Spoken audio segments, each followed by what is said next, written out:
Have you ever wondered how that ad for a home loan seems to pop up at the exact right moment? Well, I'm here to tell you, it is definitely not a coincidence.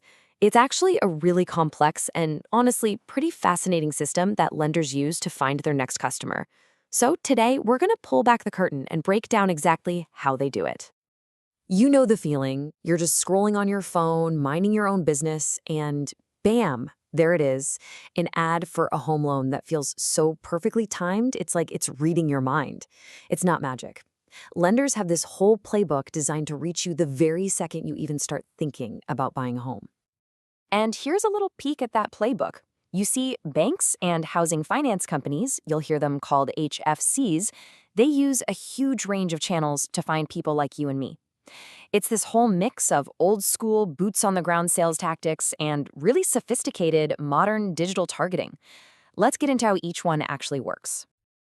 Okay, first up, let's talk about the people on the ground. These are the channels that really rely on that classic face to face human interaction. So, the first line of attack for any lender is their direct sales team, or what they call the DST. You can think of them as the bank's own in house sales army. These are permanent employees working out of branches, and their whole job is to find customers directly from the local community. Now, even inside this one team, things get interesting. You've basically got two types of people. First, the on-roll employees. These are your permanent, salaried staff. But then you have the off-roll employees. They're on contract, and crucially, their pay is tied directly to how well they perform. It's a model that's all about incentivizing them to hit those numbers. Okay, so separate from the in-house team, you've got the direct sales agents, or DSAs. The easiest way to think about them is as freelance loan brokers, right? They don't work for just one bank. They get paid a commission for every single loan they successfully bring in, and what they're really good at is looking at a customer's profile and matching them with a perfect lender. And then there's this other group they call connectors. This isn't some formal sales team. It's more of an informal network of local contacts. We're talking real estate agents, builders, maybe even an interior designer. They are the eyes and ears on the ground, and when they hear about someone who might need a loan, they pass that lead to the bank for a small fee. All right, so beyond those direct sales channels, lenders tap into something that might be even more powerful, our existing networks. This next batch of strategies is all about turning relationships into solid leads. And really, this all comes down to one thing: trust. Lenders use this in two main ways. First, through customer referrals. I mean, think about it. A recommendation from a friend who's already a happy customer, that's gold. So they build programs to reward you for it. And second, they use professional networks like LinkedIn to find leads in really specific niche industries. But here's the secret sauce that makes it all work: the mutual incentive. It's not just a one-way street. In most of these programs, both the person giving the referral and the new customer get some kind of benefit, maybe a discount or some cash back.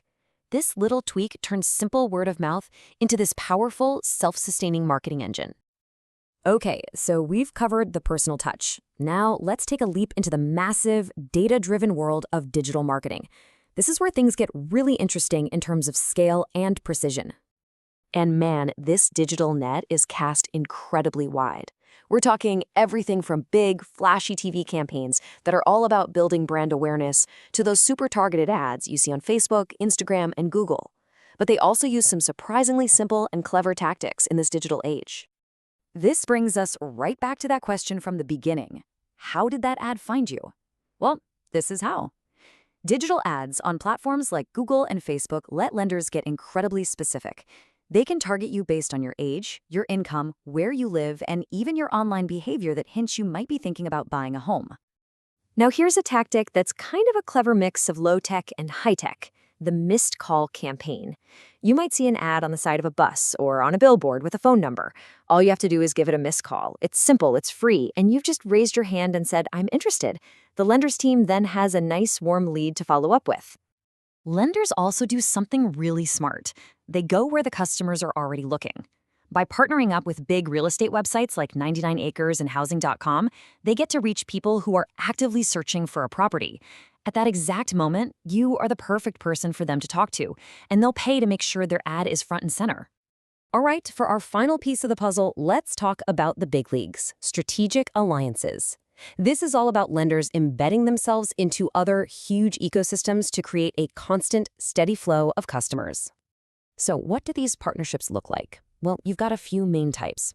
Lenders will set up booths and have a huge presence at real estate expos. They'll also form direct partnerships with property developers, becoming the preferred lender for a new housing project. And they'll create corporate tie-ups, offering special loan deals as part of an employee's benefits package. The logic here is just a total win-win. For you, the customer, it's super convenient to have financing options right there when you need them. And for the lender, it's a direct pipeline to a whole bunch of qualified customers who are ready to buy. It's all about meeting you at that perfect moment. And there you have it. So you see, it's not just one thing. It's this incredibly complex, multi-layered ecosystem. From a simple recommendation from a friend, to a local agent, to a targeted ad that follows you online, all the way up to a massive corporate deal, every single channel is designed to find and connect with you at that one crucial moment you decide to buy a home. So we've gone through the entire playbook, from the super personal to the highly digital, and it leaves us with a really interesting question to think about. As our world just keeps getting more and more digital, which of these channels do you think is going to disappear first? Which one is on the chopping block?